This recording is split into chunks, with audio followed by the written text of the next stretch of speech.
Ano ang plano mo kay Ate Josie?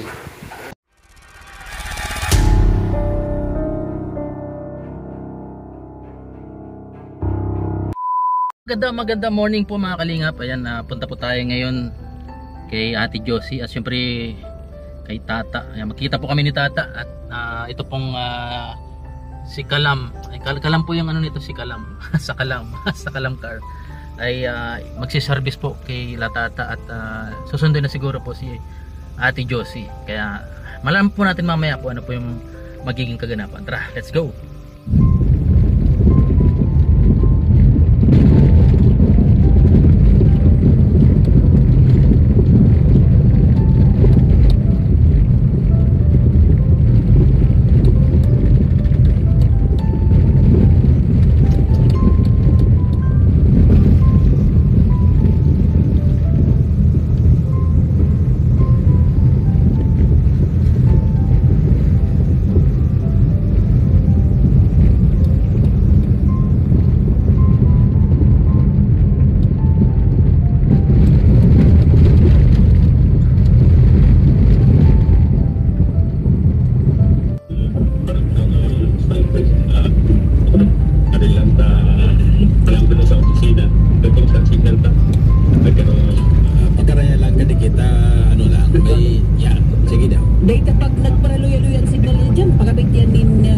Salamat sa pagkailod. Maurag ka talaga. Kasi nangat din. Ba't may X na yung ano? X? Napapansin ko bro, pag nag-ano ko ng pagkain, nag-share ako ng pagkain sa mga kasamahan ko, biglang may mga taong, may mga blessing na barating sa akin. Oo. Pag mapagbigay ka, biglang may dumating na blessing. Biglang na ano? Biglang may mag-text na lang, kanina plata. pinagpapalat talaga pag bukas load ka. Magpadala ko ng ano. Kumusta pala si si Ate Josie? Si Josie pa ay medyo malala po yung kalagayan. Malala? Kumbaga critical. Kasi yung picture na ang laki ganun, butas. Ang alin? Picture. Ganyan talaga yun. Ano yun? Picture. Yung butas baga na pag diabetic ka. Diabetes siya? Diabetic. Ano yun? Sa kakahiga yun. Ano daw ta? Nabulok. Ang pagkakaroon daw ng diabetes, wala yun sa matamis, wala sa kinakain. Wala sa Ang pagkakaroon ng diabetes, yung wala kang ginagawa. Lagi ka nakaupo maghapon. Yun. Yung hindi gumagalaw. Hindi ka man lang nakapag-exercise. Yun. Lagi higa, yan, nakapag-diabetic yan. Hindi gumagalaw yung katawan mo. Hindi, yung mga kinakain mo, hindi nare-release yung... dapat lagi kang exercise. Totoo pala yan? Kaya mo si Josie, lagi na nakahiga. Mas lalo, siya. Yung nasa bahay sila? Kasi lagi lang nakahiga. Cellphone. Hindi, yung nakahiga na gawa ng sakit niya na stroke kasi siya eh. Ayun na yun, nagkaroon ka siya ng diabetes nun. Oo, yun. Kasi hindi na nagagalaw yung ano niya eh. Upo. Wala nang exercise na nangyari. Hindi na nagagalaw yung ano niya, katawan niya eh.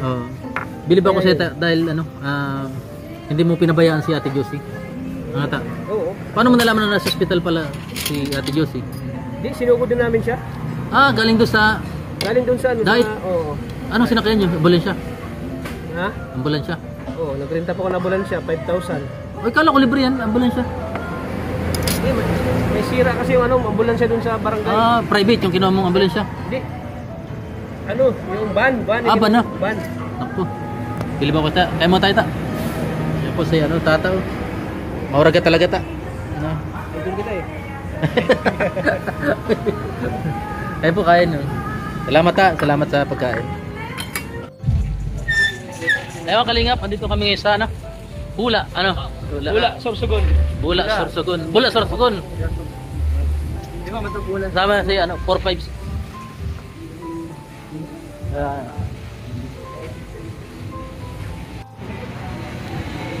Kaya. Ayan po. Si Squid Pusit. Ha? Andun. Fortuner. Pasaan pa yun, Atol? Doon.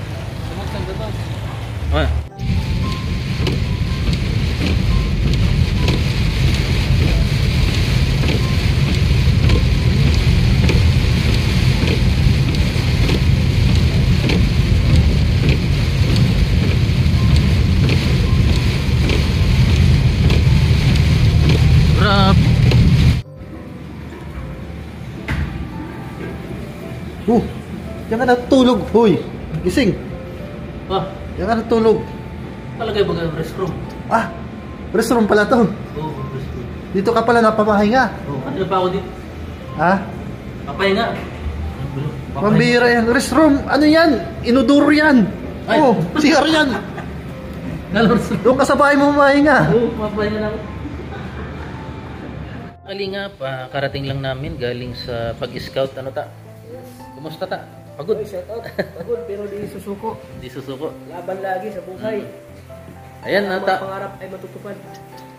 Tanongin kita. Ano yung ano?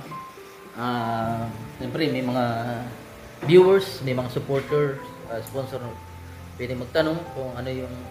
Pwede sila magtanong pa rin. Tatanong ko rin. O magkapares kami ng tanong. Ayan.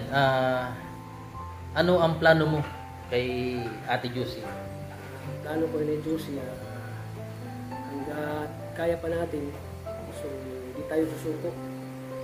Tuloy-tuloy pa rin yung pagtulong natin sa kanya. Sa abot natin mga kaya po. So, kaya po ay talagang ginagawa ko ang lahat para lang mabuhay pa sila ni Juicy. Para makakasama pa niya yung mga anak niya. Kasi bata pa sila ni Juicy para mawala sa mundo. So, ito talaga ay pinaka pagsubok ko sa buhay na dumating sila ni Juicy. Pero lahat naman ay kinakaya ko kasi andyan naman yung mga viewers na sumusuporta sa akin. So, medyo nakakalungkot lang kasi sila ni Juicy talagang medyo napabayaan siya. Unang-una dyan yung pamilya niya. Medyo parang walang pakialam sa kanya. Parang nila tinuring na parang parang ina yung kanyang mama kasi nakita naman sa mga viewers na tayo talaga yung tumutulong kay na Juicy. Tayo nagpo-provide lahat para lang maisalba natin siya sa kanya sakit. So, ngayon nandito ka ta. Sino naman yung nagbabantay doon sa ospital? Ngayon ay okay naman kasi yan. Andun yung mga anak niya nagbabantay. Ilan? Isa lang. Na-realize sa sobrang layo. Yung sinasabi ko, yung mga nakita nila sa post sa Facebook, yun, na-post kami yun na yun, inabante na nila yung anak. Yung kanyang mama na wala nang babantay kahit may isang siguro nakita nila yung post na yun, kaya yun, nakita na sila. Kumbaga parang nagdalawang isip din sila. Siguro, isa din nun yung yung iniwasan nila yung gastos. Kasi magastos talaga. Oo. Pag sa ospital, Sa usapang ospital talaga. Usapang ospital, magastos talaga. Pagkain, gamot, yun. Tapos yung mo doon, yung oras mo doon, pagbabantay, hanggang umaga, yung halos 24 hours ka nagbabantay doon. Grabe na. Ibig sabihin gising din yung si Ate Juicy. Gising siya. Hindi, yung siyempre pag may kailangan ng doktor, siyempre hindi mo mga Ano ba, may sugat na siya sa katawan? Meron na? big sure na. Yung may sugat na dito sa likod. Yung parang bulok na diabetic kasi siya eh. Yun. Diabetic siya. Hindi nagaling Parang yun? sa kakahiga yun, Hindi gumagaling? Hindi. na yung may mga pasa-pasa na yung dito. Grabe na. Parang dilip. Yung parang, Pero, pag ganyan talaga siguro ang diabetic, no? meron namang mild diabetic. Katulad Kahit yung paa niya, nagkasugat-sugat rin. yung mild diabetic, katulad kay Papa Franz, wala pa naman siyang naagapan yung kay Papa Franz. Ay, diabetic yan? Oo. Oo. Napansin mo pag naano doon sa coffee shop, laging may langgam yung inituro. Yun yun. Lagi nila langgam. Kaya, Pag nahihi siya? gusto ko sana sasabihin kay Papa Franz yun. Inano niya na, na-vlog na niya na, yung sakit niya. Diabetic. Nag-ano siya, nagme-maintenance na si Papa Franz. Siya? Bata-bata pa yun, nag-maintenance siya. Yun yun, buti, maagapan. Yung kayo talagang malala na yata yung kaya Yung kay Nani Juicy kasi, dami kasi komplikasyon na sakit niya. application. Stroke, problema sa naghalo-halo na. pag-iisip, dito mayuma, Naghalo-halo na. halo-halo na. Ulcer, Hirap din. Talagang mahirap na. Ano ba Kaya yung... sabi ng doktor, hindi na siya pwedeng operahan sa dito sa Mayuma kasi yung katawan niya may mayuma pa siya. parang patay na daw. Delikado po lang kung mag-operahan daw, di ba? Kakayanin. Ano ba yung mga pinagkakain niya? Ba't ganun? Siguro sa lahi talaga nila. Lahi. Lahi talaga. Eh, delikado talaga. Kaya hindi na yung... Hanggat di siya gumaling, yung stroke niya, hanggat di gumagaling yun, hindi siya pwedeng operahan kasi gawa ng... Parang patay na yung katawan niya eh. Pati pag-iisip niya wala na. Lahat-lahat yun wala na. Hindi siya pwedeng operahan. Kasi kung operahan daw, delikado ba yun? May posibilidad na pwedeng magkakamatay. Ngayon, pumunta ako dito dahil sinervisyon ko talaga. Tapos, plano ko rin sana tingnan si Ate kaso talagang hindi na kaya ng oras. Sa sunod na lang siguro. Kung makita si Ate Josie, sunod na lang. Salamat ta sa Sige, iyong Lods.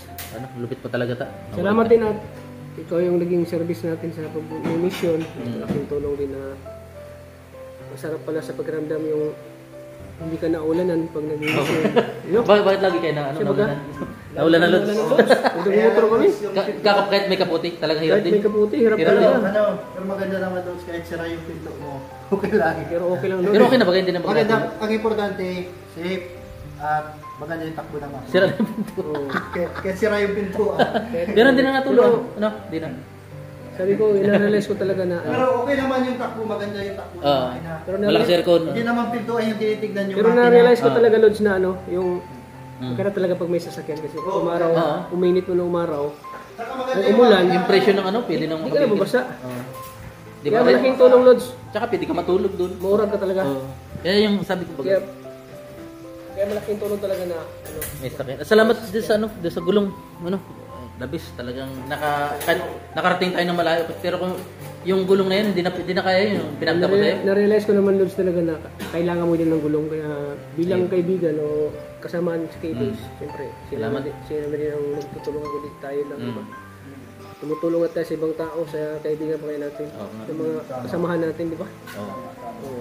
Laking talagang ang layo nang nanarating. Oo. Saka Saka, relax. ang ganda pala ng takbo ng ano mo.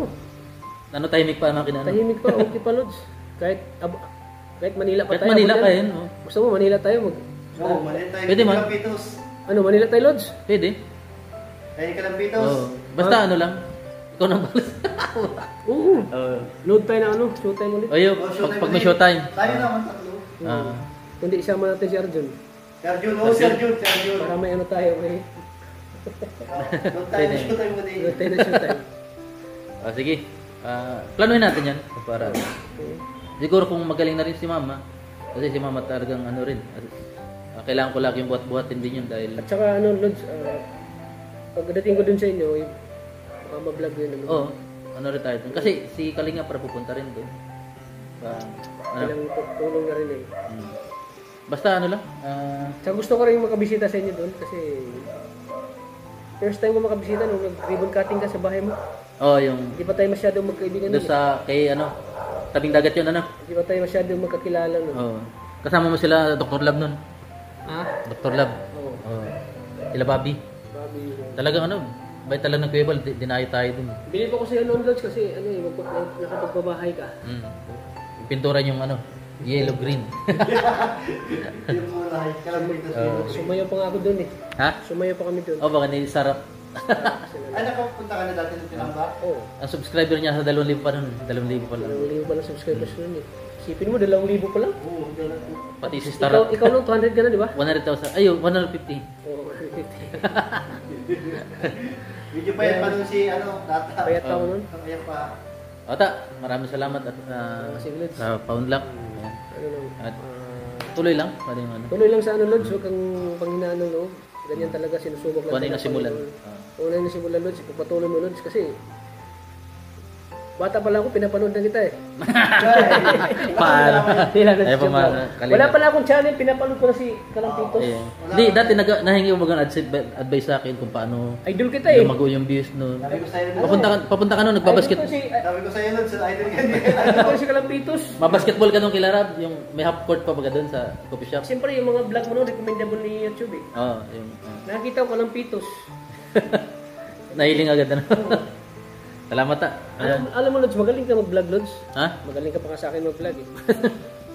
Basta to, ano lang, ibalik lang, natin Lods? yan.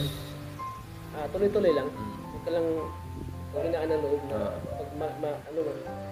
Kasi talagang tinatry lang tayo eh para paano tayo ano. Ano lang, trial divisor. Kaya nang hinayang ako sa'yo Lods, nang hinayang ako sa'yo na ang lakas-lakas mo nun tapos biglang ano. Kaya pa naman yun. Kaya yun? Kaya pa. Basta, ano lang. Dahan-dahan lang. Tapos, ano, huwag pang hinaan. Oo. Tuloy-tuloy lang. Salamat ta. Po, si Tata, the best din yan eh. Maurag. Support natin mga kalingap Kalampitos. Salamat ta. Ang idol ko yan dati. Hanggang ngayon, idol ko pa rin. Maurag. Ayan po, hanggang po sa muli. Bye-bye. Kakaya nga eh, dating idol ko ako.